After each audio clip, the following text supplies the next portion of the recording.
देश के अधिकांश मदरसे गणित और आज के आधुनिक विषयों को अपने पाठ्यक्रम में शामिल करने से हिचकते हैं, क्योंकि उन्हें डर है कि यह धार्मिक विषयों की शिक्षा को कमजोर कर देगा। लेकिन मुंबई के जामिया तजवीदुल कुरान मदरसा और नूर मेहर उर्दू स्कूल ने इसे गलत साबित कर दिया। महाराष्ट्र राज्य माध्यमिक और उच्च माध्यमिक शिक्षा बोर्ड का परीक्षा रिजल्ट शुक्रवार को घोषित किया गया, जिसमें अबू तलहा अंसारी नाम के शख्स की खुशी का ठिकाना नहीं रहा। उन्होंने एसएससी परीक्षा में 83.40% अंक हासिल किए हैं। उनकी ये खुशी दोगुनी थी, क्योंकि उन्होंने अपना हाफिज कोर्स भी पूरा कर लिया है और वे अब हाफिज बन गए हैं। आपको बता दें कि हाफिज वे होते हैं जिन्हें कुरान की याद कंठस्थ होती है। अबू तलहा का कहना है कि ऑनलाइन कक्षाओं के कारण स्कूल बंद थे और तैयारी मुश्किल थी, लेकिन हमने मेहनत की और कामयाब हो गए। वहीं हुजैफा नाम की लड़की को 80% अंक मिले हैं। वहीं मुंबई के मलाड मालवनी इलाके में स्थित जामिया तजवीदुल कुरान मदरसा और नूर मेहर उर्दू स्कूल के 22 हफज ने इस साल एसएससी परीक्षा पास की है।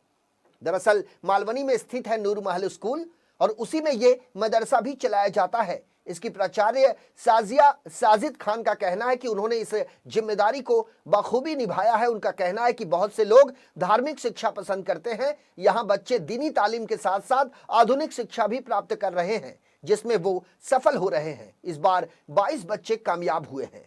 यहाँ के जिम्मेदारों का ख्वाब था कि बच्चों को दीनी तालीम के साथ दुनियावी तालीम पढ़ाया जाए और इसके लिए स्कूल प्रबंधन तैयार है। सबसे ज्यादा खुशी इस बात की है कि पढ़ाई के साथ उन्होंने आज की शिक्षा भी हासिल की है, ऐसा कहना स्कूल की प्रिंसिपल का है। नूर महल स्कूल की प्रिंसिपल का यह भी कहना है कि इस साल एसएससी की परीक्षा देने वाले 22 हफ्जों में से 14 ने डिस्टिंक्शन के साथ परीक्षा पास की है। वहीं 8 हफ्जों को 60% से ज्यादा अंक मिले हैं। उन्होंने कहा कि हमें खुशी इस बात की है कि हमारे छात्रों ने इतना बेहतरीन प्रदर्शन किया है। आपको बता दें कि बहुत से लोग अपने एक्स्ट्रा घर को हॉलिडे होम के रूप में उपयोग करते हैं या अतिरिक्त पैसे कमाने के लिए जगह किराए पर लेते हैं, लेकिन अली भाई के नाम से मशहूर एक बिजनेसमैन यानी इस मदरसे के संस्थापक सैयद अली ने अपने मलाड बंगले को एक शैक्षणिक संस्थान में बदल दिया है। साल 2000 में शुरू हुए इस स्कूल और मदरसे ने 2011 में 13 हाफिज के साथ एसएससी पास आउट का अपना पहला बैच तैयार किया।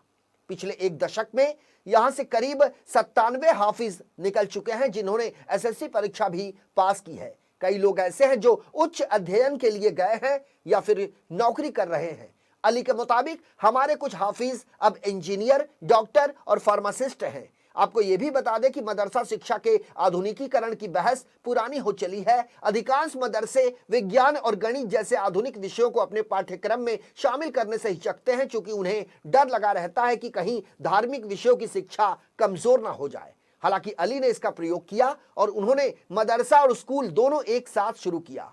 गौरतलब है कि इस मदरसे ने इससे पहले साल 2011 में 13 हाफिज के साथ एसएससी पास आउट का फर्स्ट बैच तैयार किया था। अब तक यहां से 97 हाफिज निकल चुके हैं, जिन्होंने एसएससी परीक्षा को भी पास कर लिया है, जिसमें से कुछ हाई एजुकेशन के लिए गए हैं तो कुछ कहीं नौकरी कर रहे हैं। वैसे इस साल महाराष्ट्र बोर्ड की परीक्षा में कुल 96.94% छात्र पास हुए हैं।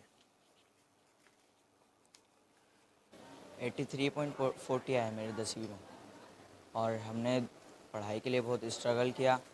ऑनलाइन की वजह से हमारी पढ़ाई वीक हो गई थी और फिर बाद में हम यहाँ मदरसे की वजह से हमें एक्स्ट्रा क्लास दी गई। फिर एक्स्ट्रा क्लास में हमने खूब मेहनत की और ये मकाम हासिल किया।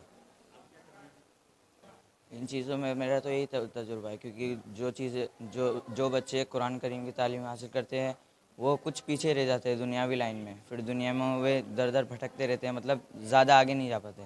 और जो लोग खाली स्कूल पढ़ते हैं फिर वो आखिरत के मामले में नीचे हो जाते हैं। इस वजह से मैंने चुना कि दोनों तालीम हासिल की जाए और यही तालीम सही है। आगे मैं सोचा कि साइंस से मतलब सॉफ्टवेयर इंजीनियर नहीं, मतलब दुनियावी लाइन में हमारे मतलब मुस्लिम कौम थोड़े पीछे है, इसलिए मैं सोच रहा हूँ कि मुस्लिम भी थोड़े आगे बढ़े। टाइम मैनेज करना तो बहुत मुश्किल था, लेकिन हम लोग दोनों को दीनी तालीम और असली तालीम दोनों को बराबर टाइम देते थे। टफ था, लेकिन मैं सबसे बड़ा शुक्रगुजार हूँ अपने असातिज़ा का, जिसने हमारे ऊपर टाइम खर्च किया और हमें इस काबिल बनाया। हम सुबह उठते थे, फिर फजर की नमाज़ पढ़ के उसके बाद थोड़ा सा दीनी तालीम पढ़ते थे, कुरान शरीफ। उसके बाद फिर स्कूल 1 बजे तक पढ़ते थे। फिर उसके बाद खाना पीना खा के आराम करते थे। फिर उसके बाद फिर स्कूल का लेके बैठ जाते थे और रात को भी स्कूल का पढ़ते थे। और इस पोस्ट में रहकर मुझे बहुत ही सुकून मिलता है, क्योंकि ऐसा है कि यहाँ पे दीनी तालीम के साथ साथ असरी तालीम भी है, जो मतलब इसका मिक्स मतलब कहाँ बहुत कम देखने मिलता है। और हम ये ज़्यादातर सोचते हैं दुनियावी तालीम को, कहीं कहीं हम इसको इम्बैलेंस कर देते हैं। कितने लोग दुनियावी तालीम पे बहुत ज़्यादा तरजीह दे देते हैं और कितने लोग असरी तालीम पे ज़्यादा तरजीह दे देते हैं। पर यहाँ पे दोनों चीज़ में काफ़ी एतदाल है अल्हम्दुलिल्लाह। यहाँ से अल्हम्दुलिल्लाह अब तक जब से ये इदारे की बुनियाद शुरू हुई है, अब तक 97 हुफ़ाज़ ने यहाँ पर तालीम हिफ्ज़ की तालीम हासिल की है और साथ में असरी तालीम भी हासिल की है। और दीगर कई शोबों में उन्होंने नुमाया कामयाबी हासिल की।